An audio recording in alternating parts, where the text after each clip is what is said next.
15-20 கிலோமீட்டருக்கே நான் root map பார்க்குறேன்னா, என் வாழ்க்கையை 120 வருஷம் வாழ்க்கை பயணத்தை ஏன் என் ரூட்டை நான் பார்க்க மாட்டேங்கிறேன்? ஒரு நாள் 1 மணி நேரம் பயணிக்கக்கூடிய ஒரு ரூட்டே நான் தெரிஞ்சுக்கணும்னு ஆசைப்பட்றேன். இதில் டிராஃபிக் இருக்குது, இதில் டிராஃபிக் இல்லை, எந்த ரோடு நல்லா இருக்குது, எந்த ரோடு நல்லா இல்லை, இதில் போனால் மிச்சம், இதில் போனால் மிச்சம் இல்லை, இந்த ரோட்டில் போனால் பள்ளம் மேடு பள்ளமாக இருக்குது, இந்த ரோட்டில் போனால் வளைவு நெளிவாக இருக்குது, இந்த ரோட்டில் பைபாஸில் போகலாம். நம்ம இவ்வளோ பார்க்குறோம். நம்ம ஒரு ஜிபிஎஸ்சில் பார்க்குறீங்கல்ல. அப்போ வாழ்க்கை முழுக்க நம்ம பயணிக்கக்கூடிய திருமணங்கிற ஒரு பந்தத்தில் இணையக்கூடியது. அப்போ நீங்கள் எப்படி பார்க்கணும் தெரியுமா அதை? இது அப்பா பார்க்கணும், அம்மா பார்க்கணும், பிள்ளைங்க பார்க்கணும். ஏன்னா அப்பா அம்மாவுக்கு ஒரு ஆசை இருக்கும், அம்மாவுக்கு ஒரு ஆசை இருக்கும், பிள்ளைக்கு ஒரு ஆசை இருக்கும், பொண்ணுக்கு ஒரு ஆசை இருக்கும். எல்லா ஆசையும் நிவர்த்தி செய்யணும். ஆனாலும் உங்கள் பாதை கரடு முரடாக இருக்கான்னா நீங்கள் தவறாக தான் முடிவெடுப்பீங்க.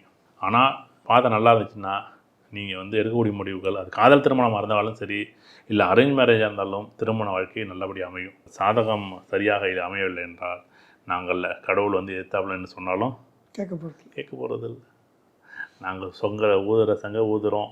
இது ஒரு விழிப்புணர்வாக இருக்கட்டும்.